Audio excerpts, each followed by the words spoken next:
Welcome to Crossing Phase, the podcast where a Christian and a Muslim talk religion and politics. We've been doing this for a couple years now. John Pinna is securely located in upstate New York. I was Kingston, yeah. upstate New York. I don't know why I stuttered on that. I am in Middle Tennessee, in a town that I'm representing on my headwear. Lebanon, Tennessee. But do you Lebanon, guys say it Tennessee. special? Do We you guys say say? it Lebanon. Oh, jeez, I can't. So we compress the syllables in the South. We have a place in upstate New York called Cairo. It's Cairo, Mm-hmm. but it's pronounced Kara. See, you So guys, you guys mess with stuff too. we got a lot of Indian names though. We got Okay. a lot of American native names. So Yeah. like Poughkeepsie, and they're all Native American or American native names. So Yeah. yeah. I got my new hat this weekend, so I'm all Okay. All right. So you're rocking the new I'm hat. all happy with the new hat representing Lebanon.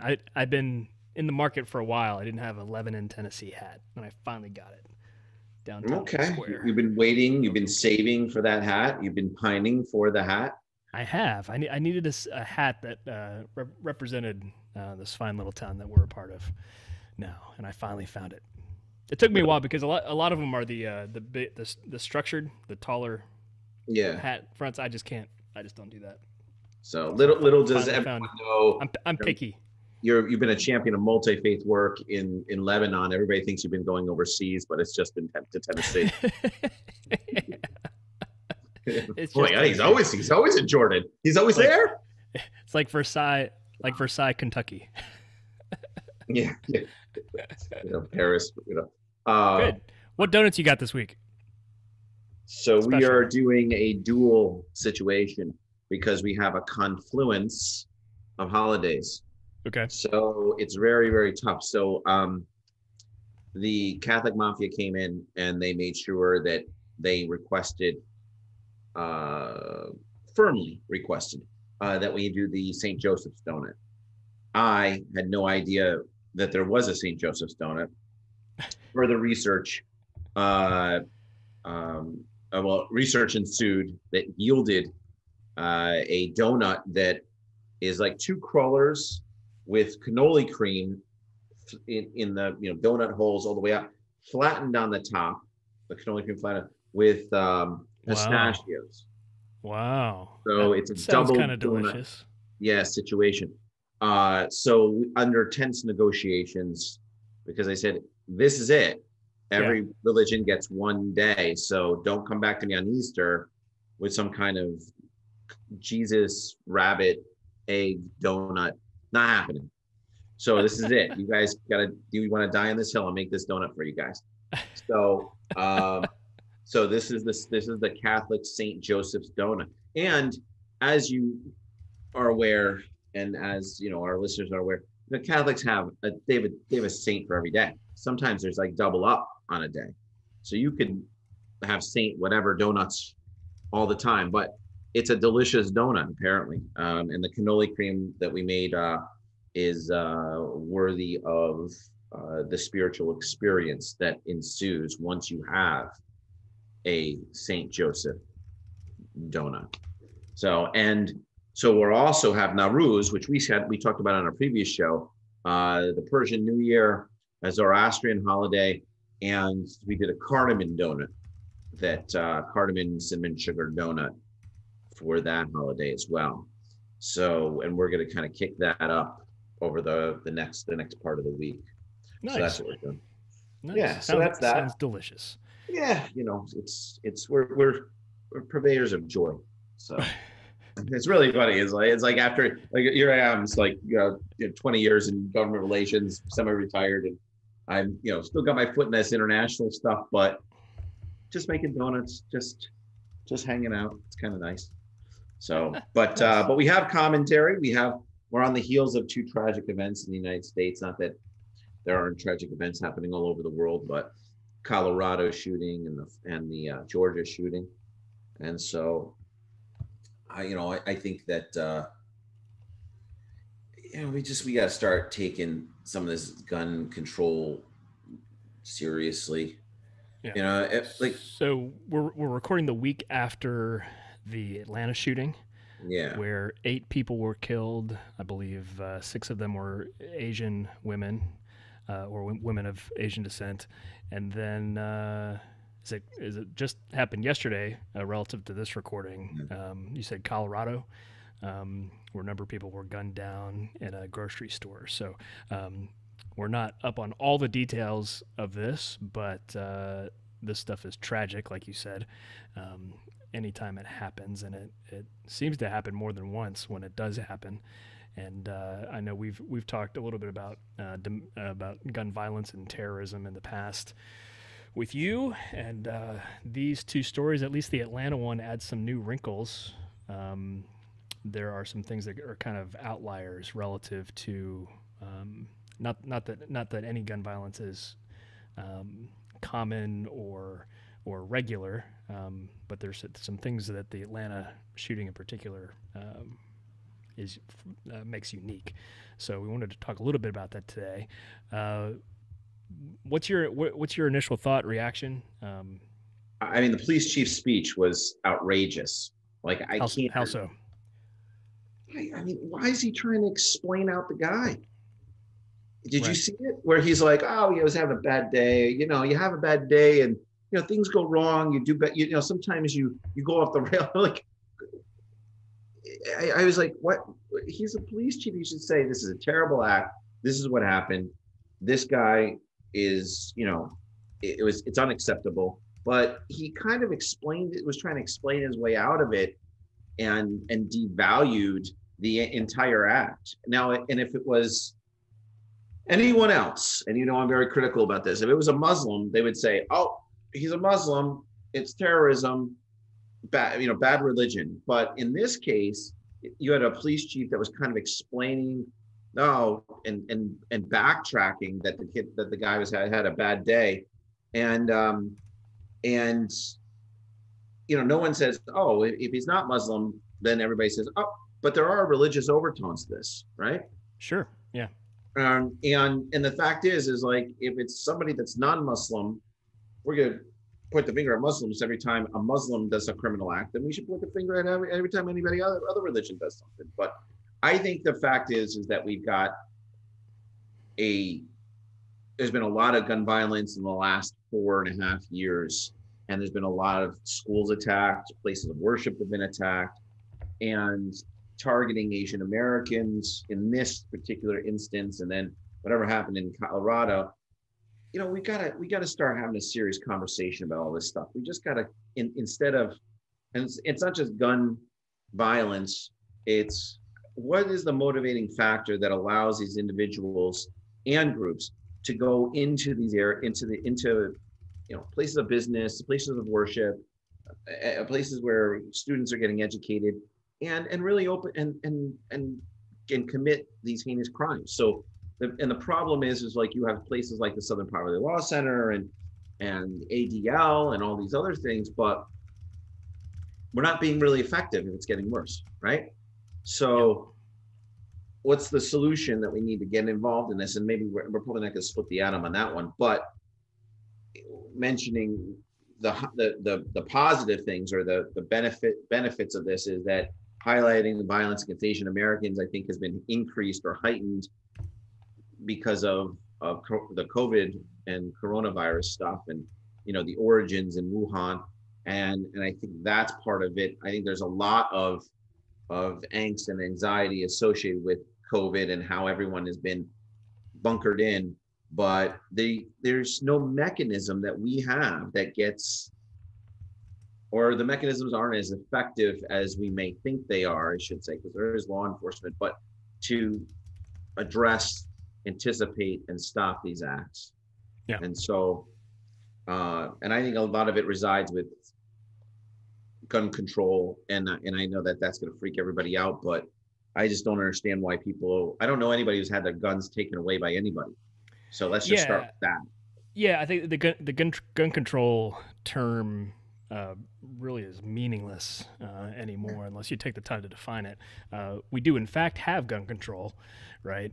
Even states that are more libertarian on guns, there you do still have some laws and regulations, right? Too. So it's the extent of to what extent, and they're controlled by the law, and what else, whether I it live needs in New to York. reform, whether it needs reform in one direction or another. But the term gun control is just really unhelpful anymore. Yeah, Right? I mean, I live in New York. It's one of the most conservative states from gun perspective.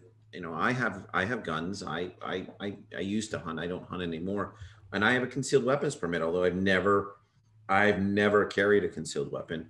Um, I just don't see the point of it. But I think that it doesn't. And I know a lot of people in the state that have weapons, and they meet the regulations. They meet the appropriate this, that, whatever. I don't know if that lowers gun violence, though. That I don't know. I know that there's states that abut us that don't have the same controls, and anybody can just drive across the border and do whatever they want. So, but I think kind of got to figure something out, because if somebody who's a nut job, whether they're regardless of their religion, grabs a gun and decides that it has a bad day, as that the police chief said, and decides to go after whomever angers him or her, and it's too much. And I'll be honest with you, I just watched a lot of places of worship get hammered and Yeah. as you have, these last couple of years, and we've had a couple of shows on them, and it just doesn't make any sense that there's no really proactive dialogue to deal with this. It's just we're waiting for the next act to happen, and the next group to get targeted, and the next place. And we've had some pretty terrible things: students getting killed, these children getting killed, places of worship being attacked, and then this is the latest rendition of this. And it's now we're talking about singling out specific groups, and in some manner, shape, and form, we're not really addressing the underlying issue. It's a tragedy. Everybody's upset about it, but we're going to wait for the next act to happen. And I don't know how we actualize the difference here. Yeah, What do you think? it does seem like the polarization happens so quickly after any of these events. The politicians just kind of trot out whatever pet project they think is related, and there doesn't seem to be any much meaningful long game efforts at reform, right? That in a bipartisan way, because it's like so many other issues, it's so polarized, right? And Well, so the two parties are so polarized that there's no one in the middle. They pushed out everybody in the middle. yeah. You're in Tennessee. I would, you're right of center, but you're still in the center. I would say you're in that orbit. I get accused by the right of being left of center, and by the left of being right of center. So, I can't. I don't know how that would people define, but there's nobody in the center. Yeah. I'm definitely rightward. I think right of center is a good way to put it, but to the extent that I attack center, it's because I want to win allies from the other side, because Right. I think whatever particular issue that's rightward, I think it's a good place to build a coalition. I think American democracy is best when you have a bipartisan coalition making laws, rather than one party forcing it down everybody's throat. Even if it's a law that I agree with, I think there's social science or political science friends will bring in data that seems to indicate that by and large, the longer, most sustainable legislation that passes and remains law for a long time is stuff that both parties have a buy-in, right? Yeah. And so if you want to really change laws for the betterment of your state or even your nation, you got to get some. If you're really talking about good governance and you really believe in your idea, then you need to bring others along with you. And that's why, Obamacare is kind of an outlier because it wasn't, right, that was a one-party deal. It hasn't been repealed, but it was the source of a heck of a lot of lawsuits for the past decade, and a lot of people still are not crazy about it, right? So it's still a very partisan issue, right? They didn't put much to rest in that situation, and so I think when you're trying to do, if we're trying to do good governance and just not try to quote own the libs or the conservatives, which is not a term I like to use without scare quotes and irony. I think you got to bring people along. So to the extent that I'm more Yeah. centrist, it's not so much centrist in my policy views. It's centrist in my I don't know approach to coalition building. I think. Well, Would you say that's fair? yeah. I mean, I have a colleague of mine that I won't mention him by name, but always says that he's a coalition builder, but he's done it all his life, but he's only been a coalition builder with the Republicans. So it's really easy. There's not when you have less diversity to say that you're a coalition builder, right? My father would always say that Democrats have a hard time with coalition building because it's so diverse. I think that, look, you and I have espoused the same view on this when it comes to coalition building. Like I talk with all groups in my tribe, and if they choose not to talk to me, that's fine. But I reach out to them, and on both sides of the aisle. Like I said, I'm a Hamiltonian Federalist, so I'm the guy who's goes into both parties and helps with both parties. And I've been working with the administration since Clinton. So, but I think when it comes to this issue, first and foremost, just got to call it out what it is. Just got to call it out what it is. This guy conducts a criminal act. It's terrible. And these are the underlying issues. But backing away because you're somehow disappointed that it wasn't a Muslim, and and you can go hog wild on that you're a counterterrorism guy and you're dealing with whatever, and you're sorry because this guy was part of your community. And I mean it devalues the whole idea that you're serving and protecting, and so I think that to me is an issue. The second component, and this isn't in any order of priority, is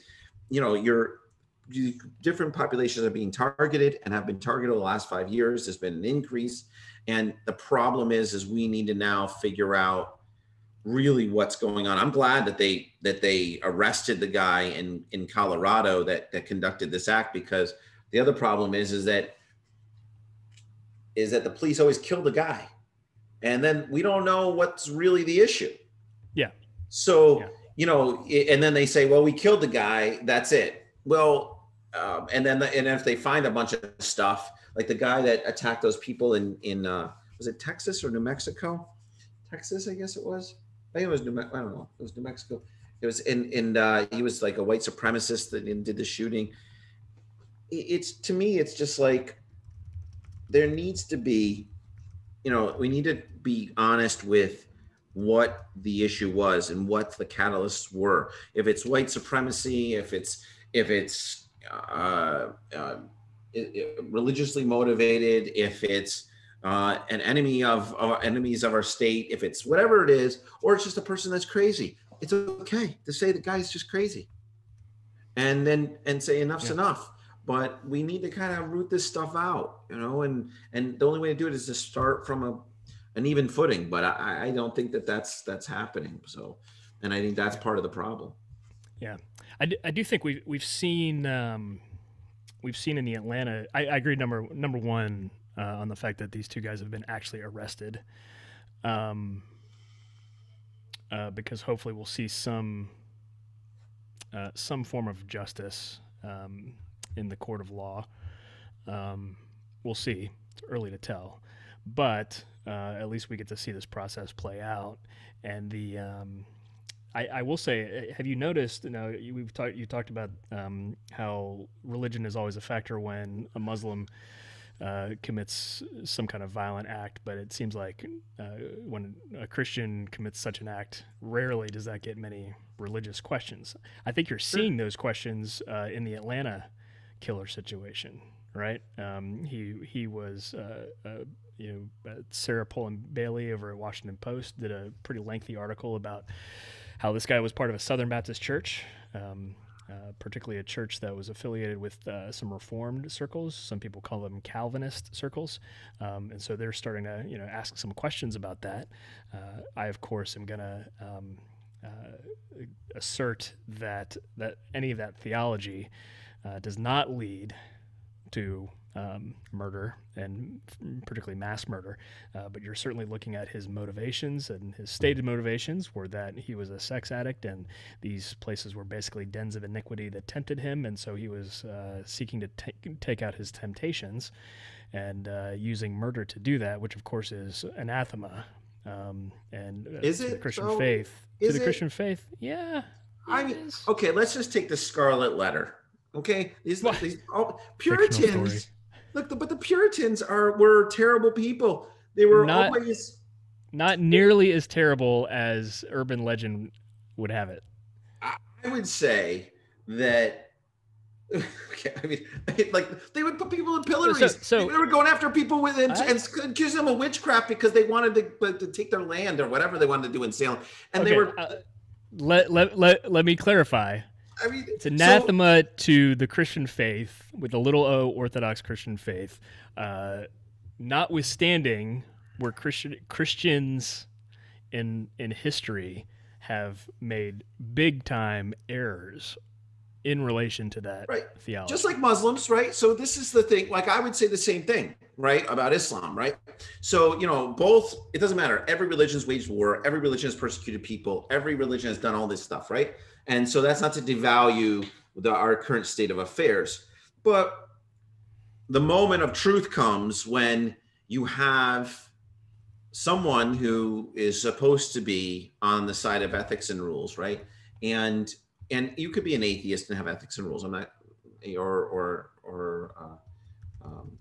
was it? We have the agnostics and then the other ones, right? So, but the bottom line is like you can, here's a sound book, right, from your own pulpit that says, that's Southern Baptist Calvinists, which are, have a moral authority on the planet, right, and particularly in this country, which led to the insurrection, but we won't get into that. And there's not a lot of religious questions about the insurrection, but let's take a step back. But here we are, and how do we unpack this? And it's very interesting because it's like the tables are turned from a Southern Baptist Calvinist perspective that you're saying this is an anathema, right? This is not how it is. But Christians all over America and the world commit criminal acts.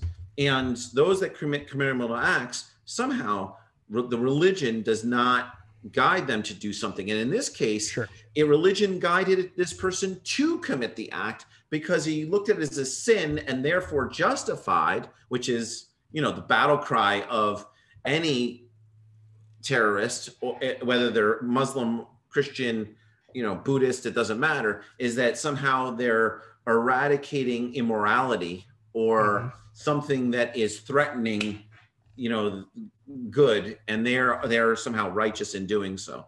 So how do we, in this case, we have something that's a very terrible act, and you have a Christian who has this affiliation, and it's like, so what do we, do we start rounding up Calvinists, putting them in really shoddy wooden chairs?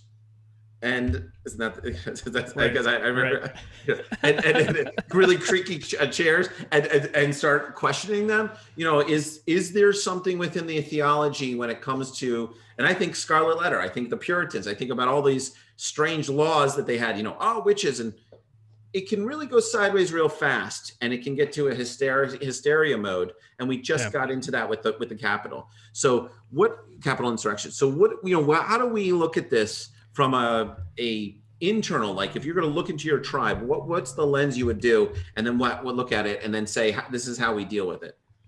Well, I think that's the question. The question how you deal with it is a big part of the question. I think recognizing first that it can happen, right? So in the early 21st century, when a lot of the focus on terrorism and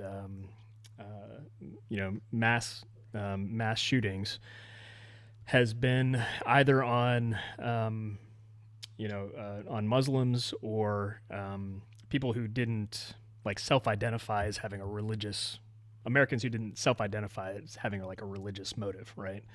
Well, but I don't think they scratch the surface enough. It's very easy for but this guy in Atlanta was day one saying this is Yes. why I did this, right?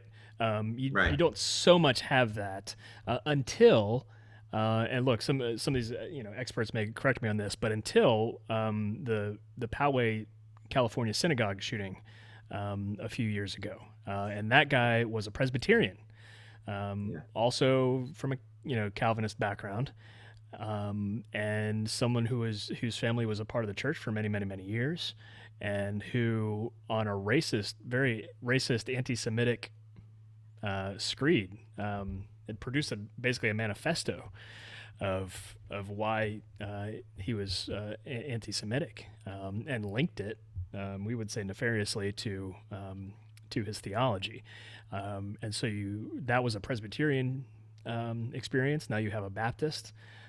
So the point is, for American Christians, is that we're not immune to these things, whatever the rationale, right? Whatever the psychological problems. I do think there's a psych element here. It's early to find out, right? So I'm holding all these conclusions lightly, right? Yeah.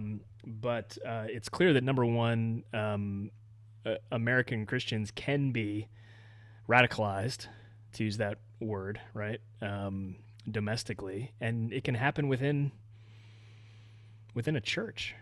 Yeah. And I think folks need to figure out how to deal with that. It's too early to tell, and I really don't think there's a silver bullet. But this is a guy who was part of their ministry. He'd been baptized in their church.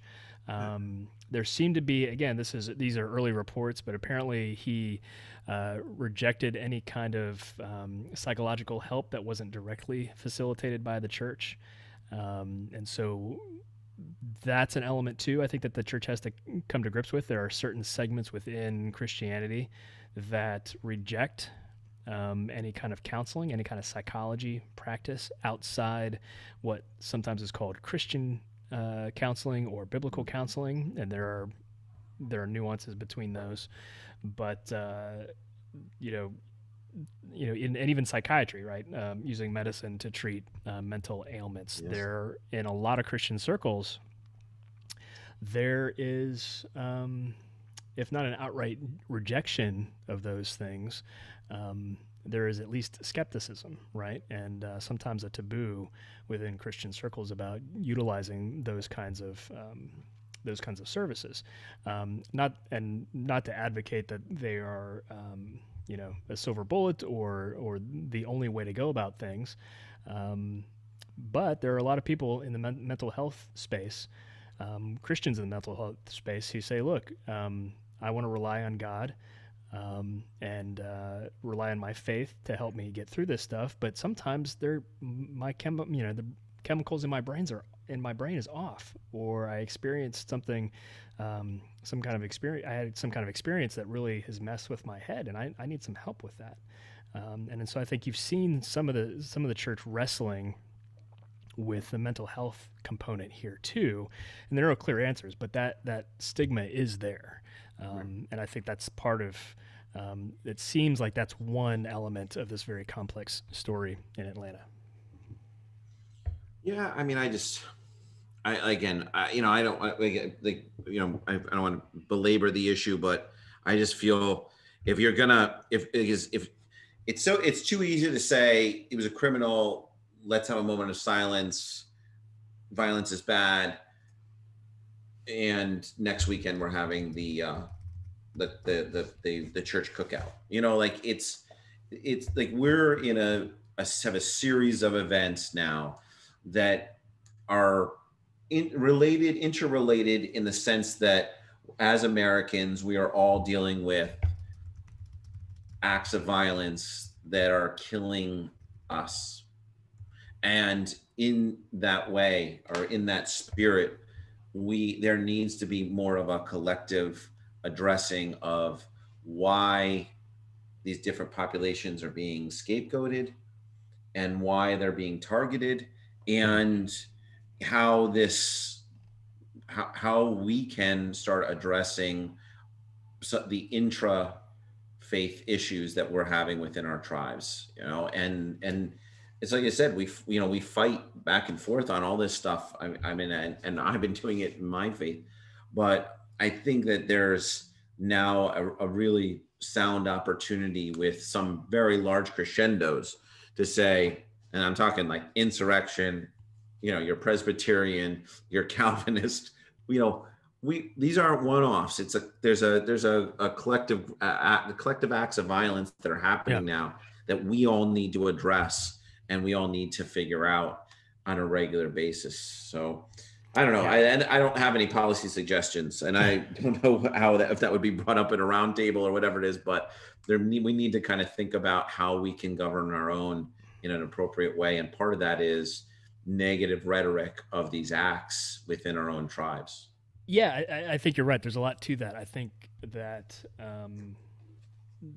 it's not necessarily a straight line between rhetoric and violence, but it clearly starts with rhetoric, right? Yeah.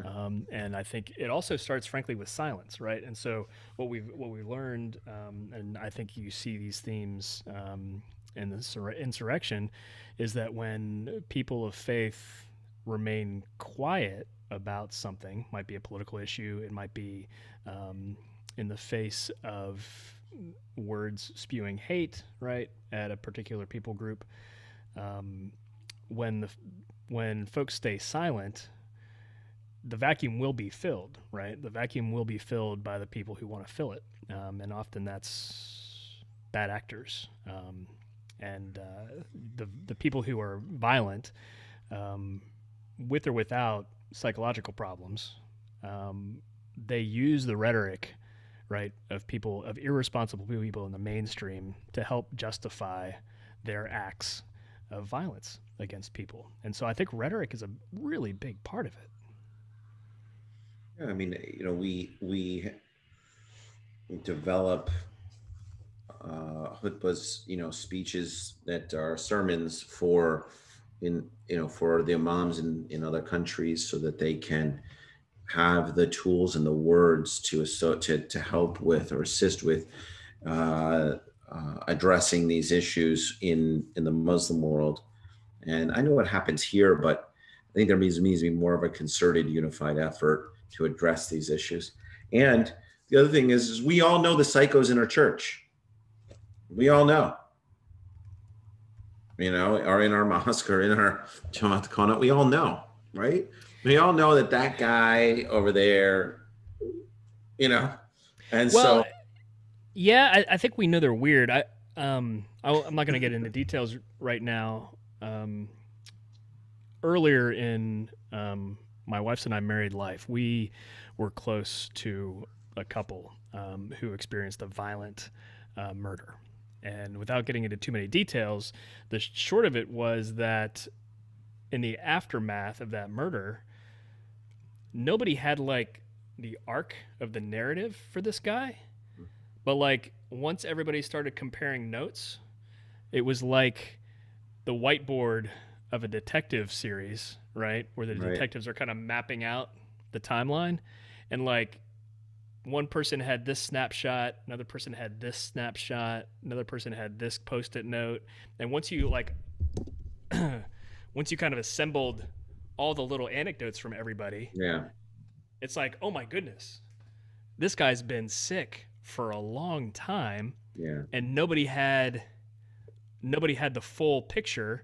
We just had seen little glimpses that were weird in different spots, but nobody would have guessed that he was homicidal. We believe he really did have some psychological problems that probably to this day aren't dealt with. But I think that might be something that's going to happen in these situations, particularly the Atlanta situation, right? So nobody would have said, hey, this guy's homicidal. But once everybody gets in a room, metaphorically speaking, and starts comparing notes, like everybody's going to have a little something to contribute. And then they're going to have an arc of a guy who was in a bad way for a really long time, right? This thing didn't just happen out of nowhere. Yeah. I think that happens a lot. And I'm not saying that there's not active, assessments and community interventions with people, because that does happen. But a lot of it happens with very explicit stuff like drugs, family problems that are, explicit. And and people that are in need. But I think that this is the community's in need now. As Americans, we're all in need of a more thoughtful approach to dealing with individuals that will commit violent acts, and that's mental illness, that is religious motivations, and the idea that in as people of faith, right, we're looking need to be very critical of, okay, how is this, like you and I joke around it, we say, oh, in the Quran it says this, and I say, well, did you read before or after, right? Or right, what is right. that Contextualization. What's it about? It's obviously, yes, do this, but why is he saying, why is the verbiage saying that? And I think that we can get into why, like you're like Jonah, when we were talking about Jonah and the Nineveh plateau last one, Jonah didn't want to go, hangs out in the whale for a little while, goes back to Nineveh, converts the people, and is disappointed that they converted, and then he goes off upset that God didn't smite them, right? Right. So there's a series of bad thoughts, right, of bad motivations, and even his motivation to go into Nineveh is that they're not going to take it, they're not going to accept it, and then God's going to smite them, right? So if you read segments of that story, you're going to think, this is the right thing to do. I'm going to trap somebody into saying no, and then they're going to be blasphemous, and then you can, smite them, right? And be the hand of God, right? So the Boondock Saints, right? Remember our right. There you go. I mean, that's their whole jam, right. So they definitely deployed violence in the name of faith and justice, and what do? We sit in the theater or in front of the TVs and kind of cheer them on, right? Yeah, I mean, because they're killing bad guys. Yeah, we're killing bad guys, or what's perceived to be bad guys. So yeah, so I think that I don't know. I don't think there's no solution, but I figure it's worth the while to spend the time talking about what needs to happen so that we can start moving forward. And I think that there's a lot of collaboration between our two tribes that could be worthwhile in making that happen. And not that we're not already doing this, but there's a lot of sort of fluff interfaith, and there's not enough hard interfaith work to deal with the issues that are presently plaguing our community. In this case, it's a big issue plaguing the American community. So. Yeah, I agree. One other issue, I'll see what you if you see anything related to this within the Muslim context. One thing that we were talking about this week in my small group, we've been working through the book of Micah. It's one of the minor prophets late in the Old Testament, and there's a focus on lament, and in a lot of cases lament for their sin against God, but also lament for just the realities of life. And you mean like lament? You mean like crying, like being upset? Yeah, being upset. Being empathetic towards the situation. Yeah, right? yeah. And so we talked about, somebody asked the question, why is so much of the Old Testament spend so much time on lament? And so we were theorizing about that.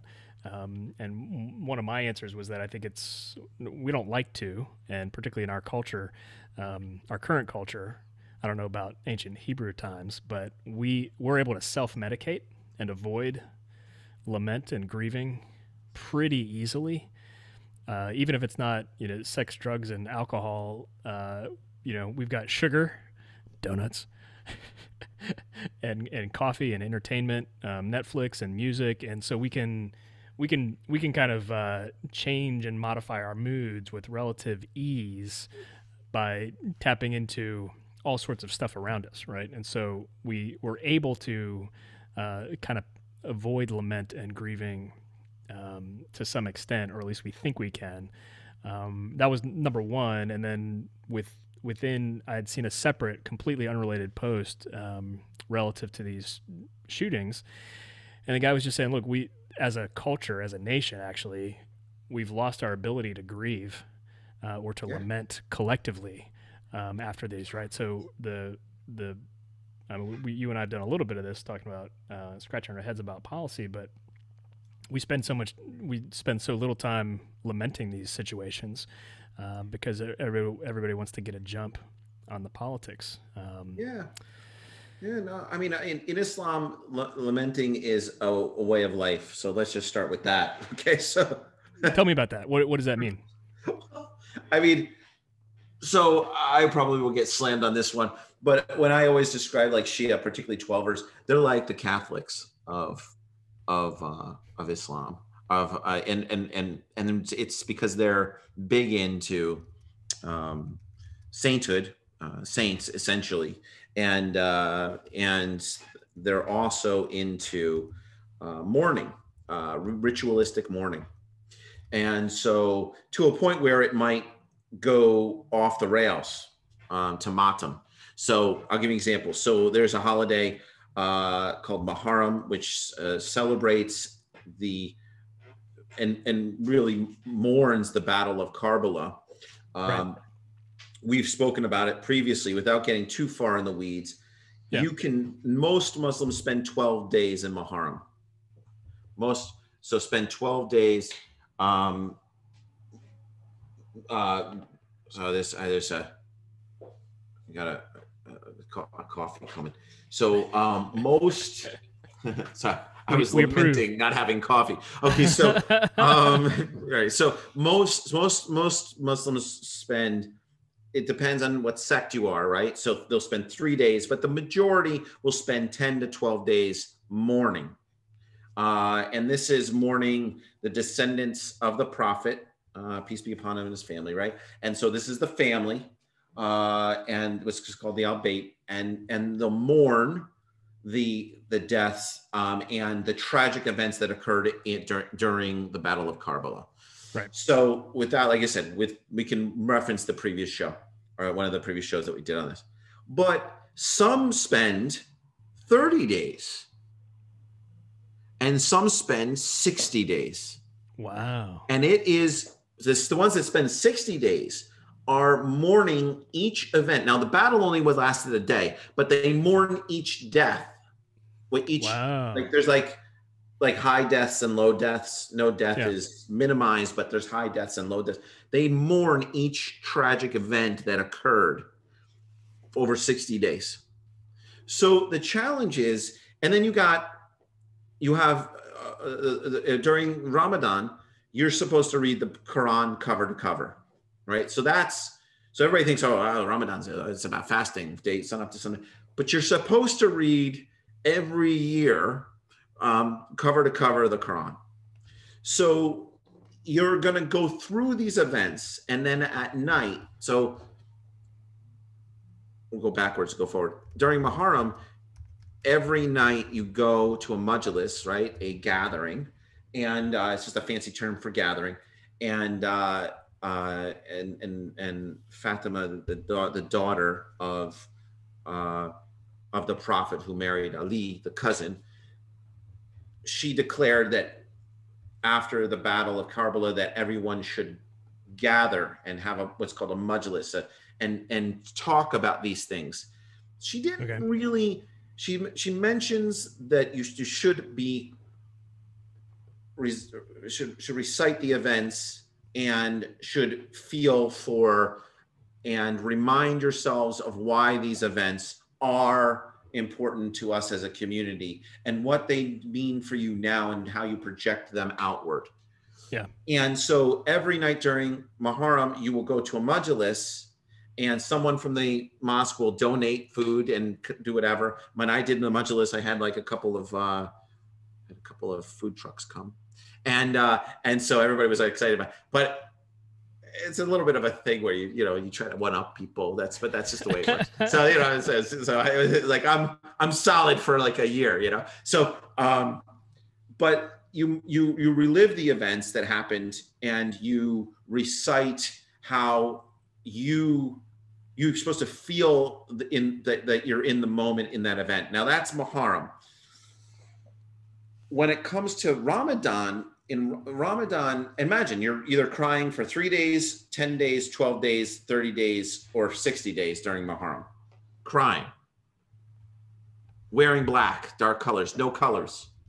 You're supposed to not watch TV, not listen to the radio, not supposed to do any of that stuff. So that's one. Then during Ramadan, you're supposed to be essentially atoning for your sins, right? And then at the same time, you break your fast and you celebrate the beauty and wonder of the community through sharing the breaking of the fast, which is called iftar, but then also spending the moment eating a dinner and reciting and resounding all the wonderful things that have happened over the course of the year. And so you have these two sort of pivotal points in Muslim communities where you have something very tragic, and then you have something that's rooted in atonement. And there's a lot of crying going on. It's not just Shia that celebrate Muharram, but Shia take it to a level where they actually do matam, where they most of it matam is hitting yourself here in rhythm, but some take it to the point where they use chains or swords and they cut themselves. Yeah. Self-flagellation, that's everything. Yeah. And it gets off the charts. So I think that the community, the Muslim community I don't think that there's lessons to be learned from, because I think that theologically that would be problematic for the Christians. But I think that there's something to be said about the community encouraging the recitation of an event that has happened in the past that allows an outpouring of emotions. And those emotions might be related to stuff that's going on right now and presently in life. And you might be just getting it out. Yeah. You know what I mean? That was going to be my question, is given that history of the Islamic context and rituals of history, do you see that translating into how Muslims process current events that would warrant grief and lament? I think Muslims genuinely are empathetic towards historical events that have happened in the past religiously, within the ummah, right, or to the ummah. I think that's genuine. But there's quite a few people that are off the rails with it, and that's because they're going through a lot of stuff in their life, or they're just letting it out. And I think that it's very therapeutic and cathartic to do so. And it's encouraged and comfortable. So, like no one's making fun of you. No one's going, oh, look at that guy. If you're doing matam a little bit too passionately, there might be something going on and you might be just getting it out. But there's mechanisms to do so. There's these sort of safety valves, I think, to do so. Now it doesn't, but does it work? We have radicalization in our community. I think radicalization is, a lot of it has to do with frustration, economic frustration, social frustration, and all kinds of other stuff. But I think that there is a collective outpouring of emotion to lament specific events.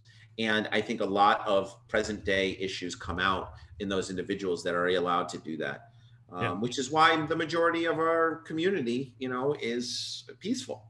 That they take it on the chin. The biggest, most victims of terrorism are Muslims, and they take it on the chin. In Afghanistan, there's a 9/11 that happens every month, and there's events like this, like Atlanta and Colorado, that happen every single day in Afghanistan. And yet my brothers and sisters that are sitting in Afghanistan right now are some of the most joyous people in the world. And that's because they feel for their community. I mean, don't get me wrong. There's a few out there that are pretty bad actors, that are ready to start business. But I think that's because there's a criminal element, and that's because there's quite a narrative that they've built up to back whatever nonsense that they think is going to turn events in their favor. And it has to do with money, it has to do with politics, power, and it has to do with influence. I think that's what's going on. But this is a great moment for us to let's go on tour. Let's just start going to a bunch of churches and mosques, and let's just start talking and figuring out what's going on. But we need the John and Matt traveling roadshow. Well, we're going to start doing that, I think. Yeah. Yeah. If anybody's interested, reach out and hit us up. Before we go, I want to tell you great news from here. My wife had been vaccinated from the COVID thing in January, February, and I got my shot last week. Really? So, I mean, so yeah, I saw the picture. So is that the one shot? Did you get the Johnson? I got Johnson? the one. Yeah, I got the Johnson & Johnson one shot. Okay. There are a number of things that I won't go into that kind of factored into our rationale for that. But short of it is, in my case, no symptoms, no side effects. Really? So yeah, which I'm kind of surprised about. I'm a little nervous about it because at least people who with that have some side effects, it's a little evidence that your immune system is being trained and kicking into high gear, right? So I haven't had any side effects. So apparently within 2 weeks you're relatively inoculated, and then I guess the maximum. But did they say it's 70% effective? I mean, what did you what's again, this is outside of scope of expertise. It sounds like it's a little bit of apples and oranges. And so the protection against death and hospitalization is comparable to the Moderna and Pfizer. Okay. The Johnson & Johnson was tested later, basically. So it was so that's why it's pipeline lower. later. And so it looks like it's a little less resistant to I guess kind of the more minor symptoms if the minor infection. But as far as its competitiveness for keeping me out of the hospital and dying, it's a pretty strong work. So I qualified early-ish because of some heart disease related stuff. Right. So I qualified here in Middle Tennessee on the earlier side of things than I would for my age range. So anyway, but I'm excited. I'm waiting for the new strand of COVID vaccine, the one that's going to make me grow a few inches taller and possibly cure my mental illness. You know what I mean? Aren't we all? Aren't we all? I wouldn't change much about myself, but I wouldn't mind being a few inches taller. That's about it. Adding a little inoculation to male pattern baldness up there. Yeah. It happens. I mean, this is what happens. You get to an age where it gets all crazy. But I have a beautiful head. It's like an egg, so I'm okay with that. And the beauty of Islam is you can wear all the hats you want. It's a hat-based religion. It's a hat-friendly religion, right? It's a head covering based religion. It's not and like other religions. Like a lot of my Christian friends have a lot of tchotchke floating around associated with Hazrat Isa and the churches and the icons and all this other stuff. And so we're a hat-based society. So.